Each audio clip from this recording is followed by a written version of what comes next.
Morning, everybody. Forgot something important. It is a real pleasure to be here this morning to help kick off this event. It's been almost a year since Curiosity landed on Mars, and it was a feat that required great vision and a tolerance for risk to achieve. And I'm going to tell you a story about each of those things this morning, about vision and about risk.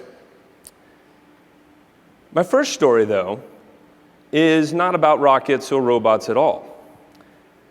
It is a story of the invention of what might possibly be the most transformative technology in history. And I'll tell you what it is in just a moment.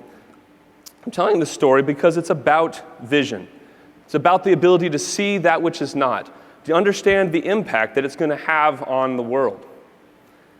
This invention that I'm talking about came right after another very important invention by this gentleman, Samuel Morse, who is at least credited with creating the first commercially successful telegraph, though there were many others working on it at the time, and I'm afraid that's a theme we're going to come back to a couple of times. Now, when Samuel Morse held his invention in his hands and sent the first long-distance telegraph, I think he had an inkling of just how profound the impact of this invention would be on the world. His first message was, "What hath God wrought?" Now, I'm fairly confident that he wasn't thinking about YouTube and cute cat videos, but nonetheless, I will point out that when we tweet, when we text our little 140-character missives into the ether, we are still telegraphing as much today as we were almost 200 years ago. Now, the telegraph of the time, however, had a problem. First of all, it was controlled almost entirely by a monopoly. In the United States, the Western Union Telegraph Company dominated the telegraph market. Now, even they realized that they had a problem. Their problem was that the telegraph at the time could send only one message at a time on the wire in either direction. One message. So forget bandwidth, forget 3G, 4G, forget all the Gs, forget them all. One message going in a direction at a time. Now, they had a feeling that this probably wasn't a permanent limitation, that maybe someone could create a multiple telegraph and that would change everything. So they let it be known to the inventors of the time that if anyone could create for them a multiple telegraph, that they would be richly rewarded by the Western Union Telegraph Company. Now, one of the individuals who was swept up in the frenzy for this invention is the hero of our first story this morning, Alexander Graham Bell. Now, I want to quickly dispel a myth you may have in your mind about this gentleman. You may be thinking of Alexander Graham Bell as a well-to-do aristocrat experimenting with a telephone on a little building in the corner of their grounds. That is not Alexander Graham Bell. Alexander Graham Bell is a dirt-poor immigrant from Scotland. He lived in Canada for a little while, then came to the United States. And he was working desperately hard just to make ends meet. He got swept up in the multiple telegraph invention craze. But I'm afraid that really he was the dark horse in this race. No electrical training, and competition of the likes of these gentlemen, Thomas Edison, Elisha Gray. Thomas Edison, by this point, is already well on his way to being known as the Wizard of Menlo Park. Elisha Gray is directly funded by the Western Union Telegraph Company. This is the A-team. These are the people you expect to win the race to the multiple telegraph, although it's just a question of which one's going to get there first. However, Alexander Graham Bell, for all the training and backing of these individuals, had one thing that they did not, and that was his father, Alexander Melville Bell. An inventor in his own right, Alexander Melville Bell had turned his attentions towards things a little more altruistic. He had invented something called visible speech. Visible speech is a way to teach deaf people how to speak. He did this in part because Alexander Melville Bell's wife, Alexander Graham Bell's mother, was deaf. And so an appreciation for sound and hearing and a lack of hearing permeated the Alexander Graham Bell household from his youngest years. Now, before Alexander Graham Bell could come to any of his great creations and inventions, he needed something else, and that is money. Now, that would come from this individual, Gardner Hubbard, who is a well-to-do Boston businessman who has a problem of his own. His problem is he wants to create his own telegraph company in a market that's completely controlled by a monopoly. He knows that the fastest way to beat the Western Union Telegraph Company would be to beat them to the invention of the multiple telegraph. Problem is that Western Union has already scooped up all of the good inventors. So what's he left with? Well, he meets Alexander Graham Bell through a very unlikely route. His daughter, Mabel Hubbard, Gardner Hubbard's daughter, is also deaf. Alexander Graham Bell is making ends meet by teaching the deaf in Boston. Gardner Hubbard is delighted to learn that his daughter's tutor has an interest in telegraph matters and decides to back his work. Now, I've been, I'm afraid, just a little bit deceptive here, because when Alexander Graham Bell met Mabel Hubbard, she did not look like this darling little girl here. She looked a little more like this beautiful young lady here. And I'm afraid that this would become something of a complication. Now, the stage is set for a drama that's not told to us in our history books very often. It is thankfully preserved in a series of letters by our Library of Congress that I've poured over on your behalf. I will point out, by the way, that many of these have handwriting that I'm pretty sure is basically gibberish or encryption, so I challenge you to read this. But on your behalf, I did, and fortunately, a few of them have already been transcribed. And the story that is played out in these letters is one that would make a great Hollywood script. Let me explain. Let's start with the letters of Alexander Melville Bell, Alexander Graham Bell's father. He is telling his son that what he really needs to do is to focus on his invention, the invention of visible speech, an altruistic goal to teach the deaf how to speak. And he considers this business with the multiple telegraph and this fantasy of the telephone to be useless distractions, a waste of time. He criticizes his son for jumping from thing to thing. Why can't you settle down and focus on one thing? You need to sell out of that business with Gardner Hubbard. You need to focus on my invention. That's the one that matters. Now, meanwhile, Gardner Hubbard is every bit as frustrated with our hero because he looks at anything but the multiple telegraph as a useless distraction. And he's paying for it, after all. So this visible speech stuff, he has nothing against the deaf. That's not what I'm paying you for. And this telephone business, that's not business at all. Get back to work on the multiple telegraph. And I'm afraid that about at this time, Gardner Hubbard learns something else, which is that Alexander Graham Bell has fallen in love with his daughter, Mabel Hubbard, something that he does not entirely approve of. Alexander Graham Bell, a dirt poor immigrant, Gardner Hubbard, a well-to-do Boston businessman. And I am afraid it goes so far as to have Gardner Hubbard tell Alexander Graham Bell that if he does not give up everything but the multiple telegraph, he will never see his daughter again. Now, reflect with me for just a moment on the pressures that are on our poor hero in this moment. He wants to satisfy his father. We all want to do that. The goal to teach the deaf, that's a very altruistic and noble goal. Meanwhile, though, he also is deeply desirous of a path to wealth and status, and that can only come through Gardner Hubbard, and he is the only path to the woman that he loves. All three of these people are telling Alexander Graham Bell to focus on anything but the telephone, anything at all. What does he do in this moment? He didn't listen very well. He invented the telephone. Vision. Vision to understand what really would change this world. Now, just in case you're thinking that Alexander Graham Bell has superhuman vision, I want to briefly tell you that he was laboring, at least to some degree, upon a misconception because he had gotten a hold of a book by a German scientist named Helmholtz. And Alexander Graham Bell didn't speak German, but he thought he could puzzle out the pictures, and he thought what Helmholtz had done is sent vowels, parts of speech, over a wire. And Alexander Graham Bell said quite reasonably, well, if he can send vowels over a wire, then surely I can just figure out how to send the consonants and I'll have a telephone. Helmholtz had done nothing of the kind. Alexander misread the book. He was laboring to reproduce an experiment that had never been accomplished. He later got a hold of a French translation of the book, which he did speak, realized his error, and he tells us in his own writings that if he had not had that initial misconception, he probably would have never tried to invent the telephone, which tells you something very important, that sometimes merely the knowledge that something is possible or has been done, even incorrectly, is the better part of vision. That's Alexander Graham Bell's vision. But I also want to point out that he lacked a very important kind of vision, and this would require the intervention of his now fiancée, Mabel Hubbard. There is a grand opportunity before our hero at this moment. The telephone has been invented. It's even been patented by Alexander Graham Bell. The World's Fair is in Philadelphia, 1876. This is a place where the powers of the world bring their technological marvels to show to the world. Alexander Graham Bell has already made arrangements for his father's invention to be shown there. But he can't be bothered to take his telephone down to the World's Fair and show it himself. He's gone back to teaching. He was tired. I guess we can forgive him for this. He'd almost worked himself to death. But it is Mabel Hubbard who realizes in this moment the opportunity that is about to pass them by.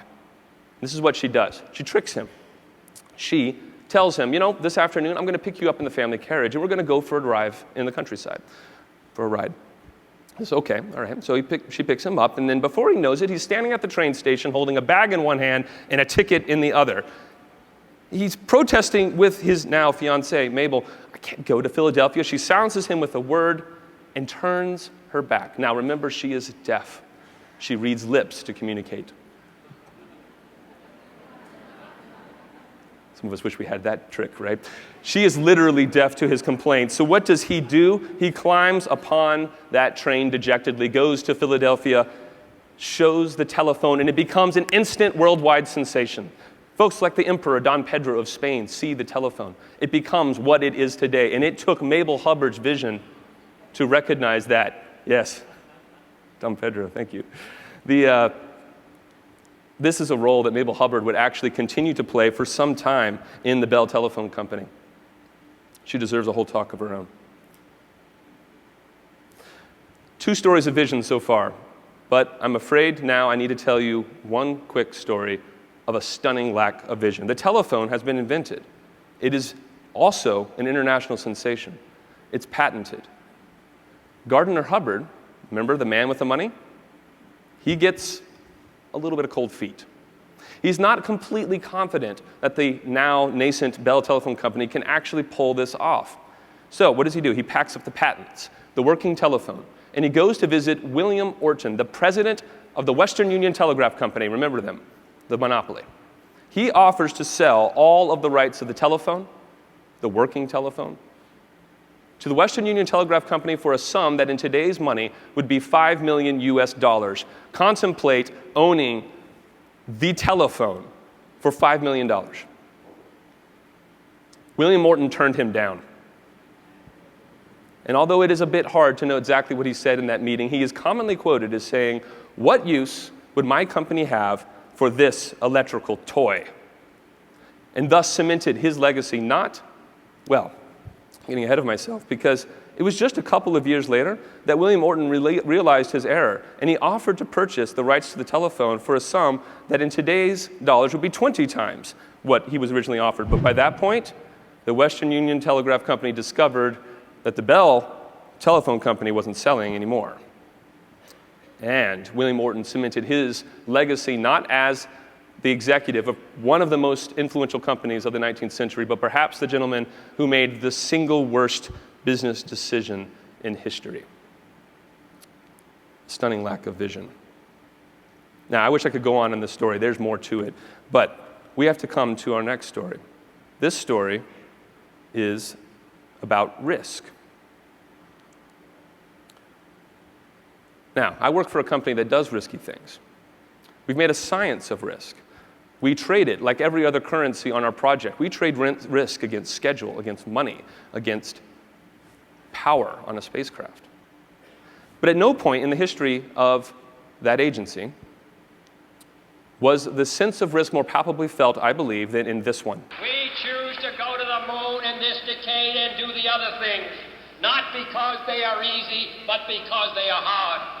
Because that goal will serve to organize and measure the best of our energies and skills. Because that challenge is one that we're willing to accept, one we are unwilling to postpone, and one we intend to win, and the others too. I will never tire of hearing those words. The funny thing about it, however, is that when President Kennedy said that, he sort of left out a critical detail, which was how we were going to do that. Must be nice to be the president, right? You know, I don't think it's an exaggeration to suggest that NASA had no clue either how they were going to do that. So where would they look for inspiration about how to go to the moon? Well, I'm afraid to say that maybe here. A late 1950s movie called Destination Moon. A charming vision of how you might go to the moon. In fact, if you were to ask one of your children, hey, how would you go to the moon, honey? They would probably say, well, I would build a giant rocket, and then I would launch it to the moon, and then I would land it there, and then I would launch the giant rocket back to Earth, and I would land it again. Can I go play now? It's a charming vision. It seems elegant in its apparent simplicity, and thus it was not terribly surprising that this was essentially the first design for the Apollo mission. It is called the direct ascent method. It is built around the idea that we will build a gigantic rocket, even bigger than the rocket that we did ultimately use for Apollo. To digress momentarily, that rocket, the rocket we eventually took to the moon, the Saturn V, at the time that it was launched, was the tallest building in Florida.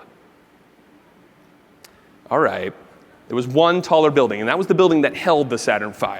Okay, but the Saturn V was rolled down a road and launched into space. They launched the tallest building in Florida into space. But this rocket was going to be even bigger. It was called the Nova. And along with it came a 6-story spacecraft that was going to land on the moon. It had to be so gigantic because it was everything in one package. It was the craft that would take us to the moon, that would land on the moon, that would launch back, that would land on Earth. It was ultimately far too big to succeed. Now, there was a small but vocal minority led by the hero of our second story today, John C. Houbolt, and he had a very different vision. Instead of that sort of Battlestar Galactica method of going to the moon, we're going to build a 4-part reconfigurable spacecraft that's going to transform itself multiple times on the way from the Earth to the moon and back. Now, even by today's standards, I would say that this sounds like science fiction. Imagine what it sounded like in 1960. John C. Houbolt, shown here, explaining the lunar orbit rendezvous method for going to the moon using a technology that I would say is incredibly reliable, not risky at all, a chalkboard. I'm going to tell you about this way of getting to the moon using a technology that's a little more fun, a lot more risky. Because honestly, if I didn't take a few risks myself this morning, I'm not sure you would take me terribly seriously about risk in general. So let's give this a whirl. Okay. Now, we've already established that the Battlestar Galactica method is out. So let's go to the opposite extreme. What is the smallest, the absolute tiniest thing that we could possibly cram 3 astronauts inside? You would get this, the Apollo Command Module. This is an exercise in the minimalism of space travel. There is really nothing here, no corner put to waste. I think you'll agree, though, as cool as it looks, it's not going anywhere because it needs something rather important. I'm sure your 5-year-old could jump in here. It needs a rocket engine, Daddy. So we bring the Apollo service module. Now, in case you're thinking that when we dock this thing right on the back like that suddenly that the astronauts have these like stretched limo accommodations, like you guys all came here from the airport, I'm sure. The astronauts are still crammed all the way up here in the front because back here is just all consumables and things like that. Now, that's something that could go to the moon, right? That is not something that can land on the moon, however. For that, we're going to need something else. We're going to need this. This is the Lunar Excursion Module. And it, with all of its spindly legs and sharp corners, this is a true spacecraft, designed for the low-gravity environment of a place like the moon. It would fold up and melt in the Earth's atmosphere. And what it does is dock on the back of the command and service modules like this. And what you have here is the launch configuration for the Apollo spacecraft. First configuration. All right, so pay attention now. All right, so this thing gets launched into space. Now, I think right about this time, it's a good idea for us to take a moment and ask ourselves, how is John C. Houbolt's presentation going? Because the guy before him stood up and said, all right, here's how we're going to the moon. We're going to build a giant spacecraft, launch it to the moon, launch it back again. Any questions? I'm betting that a few people in that room right there were kind of fidgeting, a little bit, looking a little bit awkward, and one of them might have said, John, it's really great that you came out here today. We really appreciate it, but me and the other rocket scientists here were talking, and if you turn on this engine part here, it's not going to be so good for the part back here. This is a problem. It's a problem, okay? And he says, no. You see, what's going to happen is after we launch, we're going to undock, spin this thing back around again, and redock it like that in space. They let him keep going, and that's a good thing because this is the second configuration. This is the cruise configuration of the Apollo spacecraft. So if you'll permit me just a moment of theater here, I want you to imagine that we are at Earth. You may join me in the sound effects, and we leave for the moon. Shh. And we arrive at the moon. Okay, we're there. Now, at this point, this whole thing can't go down to the moon. We already established that. So what happens is 2 astronauts climb from here into here. And you got to admit that the third who has to stick around, this is a little bit of a letdown. He gets to stay in orbit and do science. And the other 2 guys get to pilot this sports car down to the surface of the moon, hop out, pick up some rocks, hit a few golf balls, and then they climb back inside and break their spacecraft in half. Yes, because this part stays on the surface of the moon, and this part launches back up into space again, and somehow or another looks around and finds this guy again and redocks. 2 astronauts climb back from this part back into this, and how's it been going? Kind of boring up here. We brought you some rocks. At this point, it's time to get rid of this. So what do? Well, first, I hope that they took a careful count because it's kind of a big deal. So I can see them in the capsule. They're like, all right, there were 3 of us that came here. 1, 2, 3, 1. Stop floating around. Come on. 1, 2, 3. 1, 2, 3. 1, 2, 3. Close the door. Okay. They release this part, and it tumbles down and smashes into the moon to make a giant hole for science. And we're left with this. I'm sorry, I've kind of lost count of the configurations somewhere around here. 8, 6, I don't know. A lot. Now we're going to head back to Earth again. So come on, everybody with the sound effects. Shh. Oh, engine, there we go. And we're back at Earth again. And we're still not done with the crazy stuff because right about this time, someone from Mission Control says, all right, guys, it's time for you to detach the rocket engine. And I don't know about you, but if I'm floating in space, not on Earth, and someone tells me to drop my rocket engine, I'm going to feel a little concerned. But they do. Detach this thing, and it tumbles down into the Earth's atmosphere, burns up, and we are left with that. From the tallest building in Florida down to that, with 3 very scared astronauts inside. This slowly floats down to the surface of the ocean. And 3 astronauts climb out very happy to be alive. The end. Now,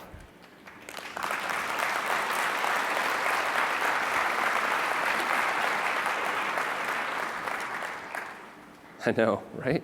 It's amazing. Take a look at this with me for just one moment, because this is not what I would call something that looks not risky. It looks really complicated. And we're taught from a young age that to try to keep things safe, we should make them simple, right? Sometimes that can be a seductive error because some things are inherently risky. And you don't make them safer by trying to artificially make them simple. This was not simple. It was, however, I believe, the simplest thing that could possibly work. And that is, I think, a really inspiring quote for me in my work, which is that we are taught to do the simplest thing, to reduce risk this way, But that's not the solution we're looking for. We're looking for this solution, the simplest thing that could possibly work. And by the way, with the benefit of better technology and scientific history, we're able to know now that that design, John C. Houbble's lunar orbit rendezvous method, was the defining moment in Apollo's design. That was what made it possible for us to get to the moon in 10 years. Without it, we maybe wouldn't have gotten there at all. This is another story that I could talk about for a very long time. But we have only so much time this morning, so I'm going to go on one more time, because I hope you've enjoyed the stories I've told this morning about vision and risk. But I'm going to close by talking just a little bit about all of you. You see, I happen to know that you are here because you are people who know something about vision and risk. After all, you tried a new way to turn a problem like this into a resolution like that. And you did that by embracing this invention. I also happen to know that the people behind this invention know a thing or two about vision as well. And they're going to share their vision for the next generation with you starting right now. Thank you very much for your attention.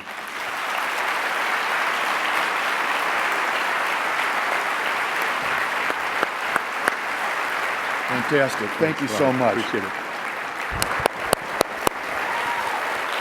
it.